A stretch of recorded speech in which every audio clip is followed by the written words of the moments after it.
പച്ച ചുരിദാറല്ലേ? പേര് ശ്രുതി, കൊളമ്പലത്തെ വീട്. അച്ഛൻ്റെ പേര് സുരേഷ് ബാബു, അമ്മേൻ്റെ പേര് സിന്ധു. ആള് ലാബ് ടെക്നീഷ്യനാണ്, യൂട്യൂബറാണ്. ഒരു ഏട്ടനുണ്ട്, ഒരു അനിയത്തിയുണ്ട്. അവളെ നോക്കാൻ വേണ്ടിയിട്ടാണോ? എന്നാൽ സിഗരറ്റ് കളഞ്ഞേക്ക്. ഒക്കെ സിഗരറ്റ് വലിക്കാൻ മാത്രമേ പറ്റില്ല. വലിക്കണ്ട, കളഞ്ഞേക്ക്.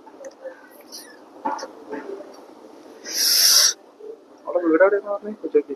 അല്ല, ഓളെ വീട് എവിടെയാന്ന് പറഞ്ഞേ? ഓളെ വീട് കുന്നുംപുറം, ഓളെ ഹസ്ബൻഡിന്റെ വീട് കൊളമ്പലം. കിട്ടിക്കഴിഞ്ഞാ പെണ്ണിന് വേണ്ടിട്ടാണോടാ ഞാൻ സിഗരറ്റ് ഒഴിവാക്കിയ?